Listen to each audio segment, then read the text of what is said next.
Maybe we won't agree on every issue. Hell, maybe we won't agree on any issue. But maybe when the campaign signs come down, we all get a little break from the rhetoric and the TV ads and the fundraising texts, and I'm sorry about those. Maybe when we get a little break from this campaign that we're in, we'll be able to look at each other and see not enemies but neighbors. And maybe we'll be able to sit down over coffee or a Diet Mountain Dew and just talk.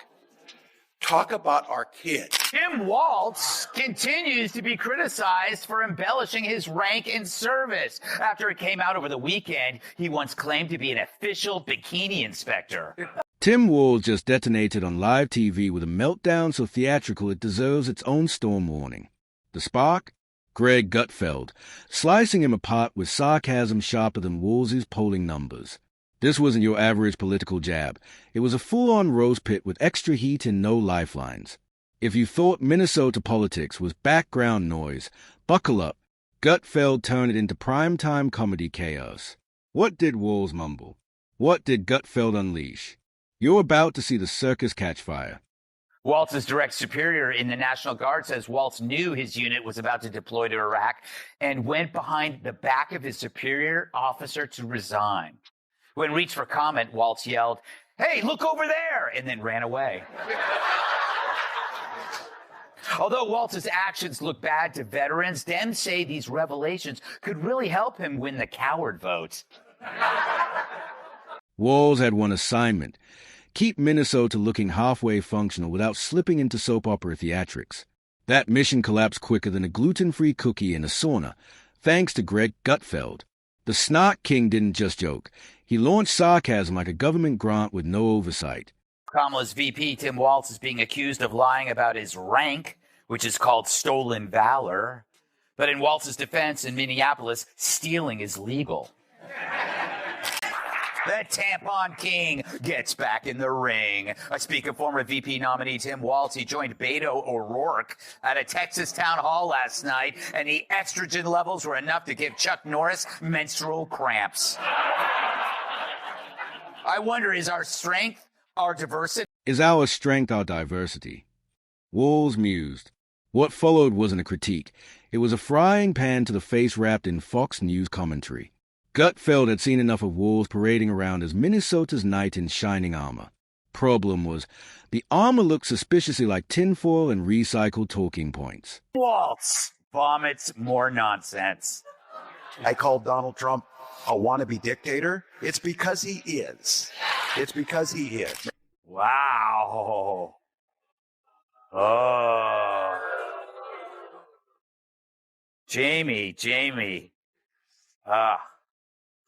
What a Painful, douchebag, huh? Greg. That was absolutely painful. He was the keynote speaker at this conference. Can you imagine having to watch more of that? As Walz basked in self-congratulation for patching problems he helped create, Gutfeld lurked like a comedy ninja armed with receipts. When he struck, it wasn't a poke.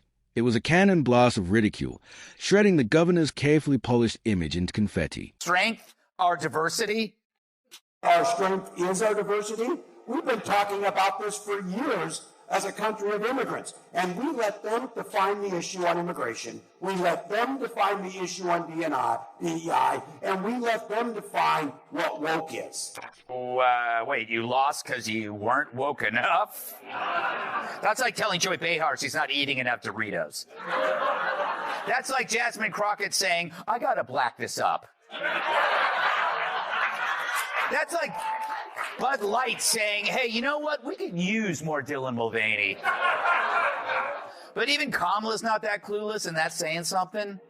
Walz also seemed to doubt the validity of the last election and future. Gutfeld didn't just poke holes in Walz's persona. He grilled it like cheap brisket at a backyard cookout. Every stage grin, every contrived presser, every mission accomplished backdrop got torched under his verbal flamethrower. Walz tried the tight smile act, but the internet caught every crack. Memes multiplied like glitter spills, and Walz went from leader to late-night punchline overnight. Gutfeld didn't roast, he flamethrowed. Walz erupted like a volcano, with Twitter rants that read like a toddler hijacked his account. Tim Walz vomits more nonsense. I called Donald Trump a wannabe dictator? It's because he is. It's because he is. Maybe it's time for us to be a little more fierce. Because we have to ferociously push back on this. The thing that bothers a teacher more than anything is to watch a bully, to watch this bully and to stop it. And when it's a child, you talk to him. Reactions hit harder than a 4-hour Minnesota summer. Walz wasn't just mad. He was incandescent. Staffers threw herbal tea and NPR playlists at him like holy water, but the tantrum couldn't be stopped. He stormed his office like it had personally insulted him, drafting a dignity restoration plan that looked more like a Yelp war against late-night comedy. Meanwhile, the internet feasted. Every defensive tweet was meme fuel, and the crowd, they brought S'mores. We saw just recently Donald Trump's executive order to make it more difficult, specifically to women, trying to make it more difficult for women to be able to vote. We see one of the first things they do is try and restrict the vote. Wait, so Trump is making it more difficult for women to vote? How so? Math problems? But it's further proof that the most dangerous thing for a leftist is a follow-up question, which is why you never hear any. But I guess questioning elections is okay now. But the best moment came when Walz forgot. Gutfeld, probably sipping coffee, debating whether to roast California or prank the Weather Channel next. His delivery made Walz look less like a governor and more like a theater kid who accidentally got elected. Each speech felt like a high school musical about governing, complete with jazz hands and budget flops. When it came to economics, Gutfeld compared Walz's policies to a Pinterest recipe gone wrong, promising gourmet, serving a half-toasted Pop-Tart. And public safety, that disaster got saved for Act 2. He looks like the high school football coach who made sure everyone showered after practice.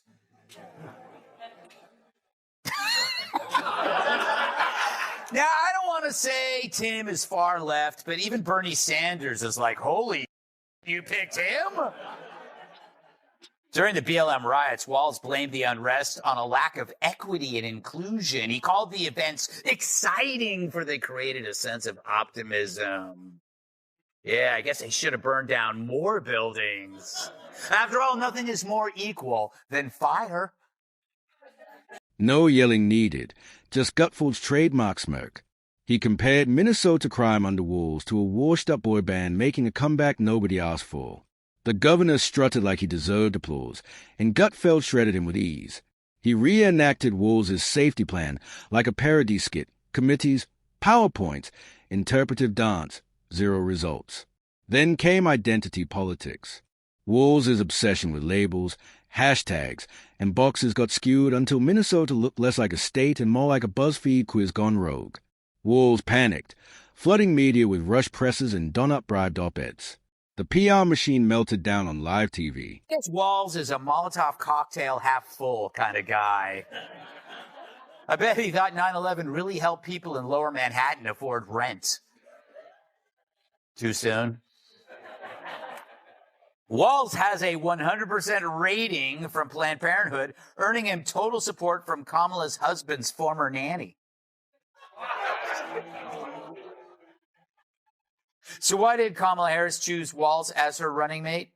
Apparently he was the only one who didn't laugh and hang up when she called. Nobody bought it. Voters had seen this soap opera before.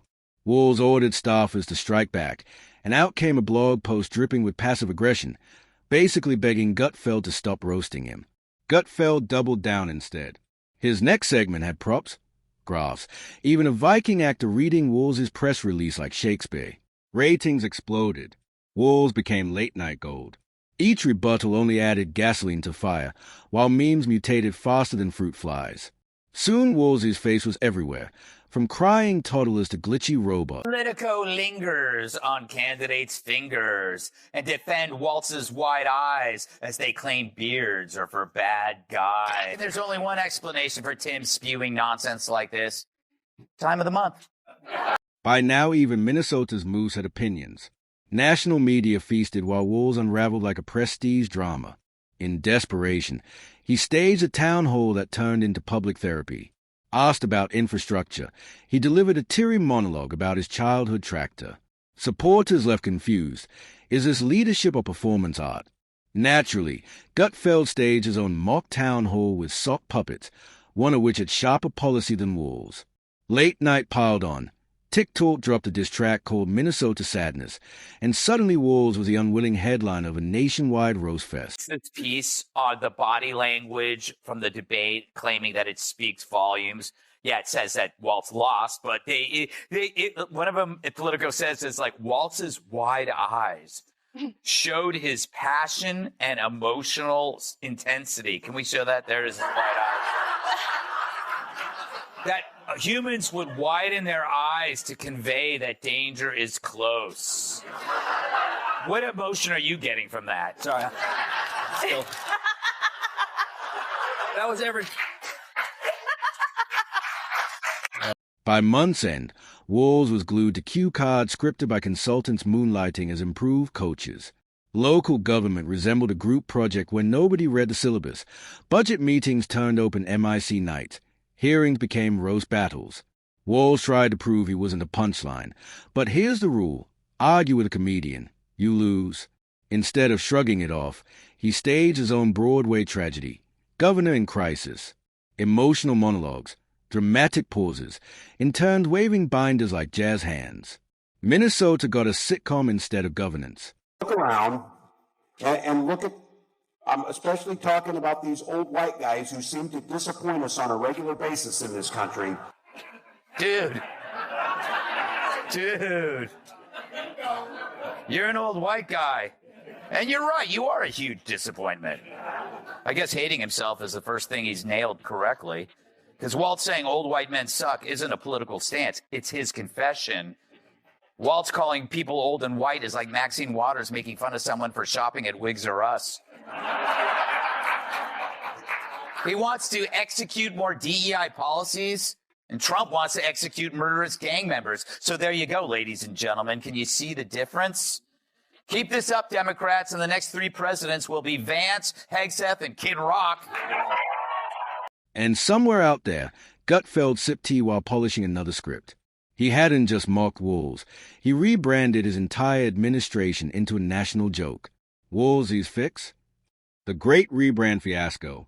Billboard plastered across Minnesota, smiling with lakes, kids, and tourists who looked lost. One even featured a talking loon lecturing on fiscal policy. Staffers were shoved into meme war training complete with modules like Emoji Etiquette 101. The office cafeteria served emotional support brownies.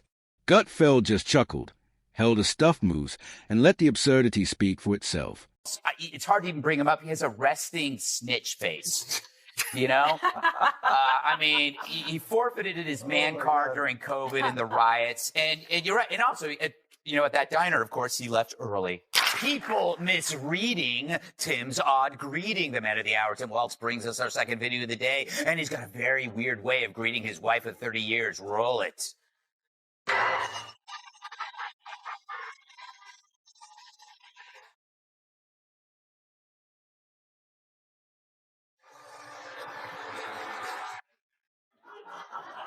I want to see this in slow motion. You'll see Walz extends his hand to his wife. She grabs it. They shake. He pulls her close and then goes in for that non-friction hug, all the while still shaking her hand. I wish there was a word to describe that. Oh, yeah, weird. Walz's comeback attempt? A kayak livestream to show he was calm and outdoorsy. The kayak flipped. A bald eagle soared overhead. The internet declared it symbolic and looped it with epic orchestral soundtracks. Within hours, it was EDM remixed into a viral hit climbing Spotify's comedy charts. Gutfeld barely had to speak anymore. The punchlines wrote themselves. At this point, it wasn't policy, it was survival. Walz staggered through a labyrinth of jokes, each step triggering another monologue. Lesson learned, never pick a fight with a comedian wielding scripts, smirks, and zero chill. Tim Walz did, and burned down his own political house in the process.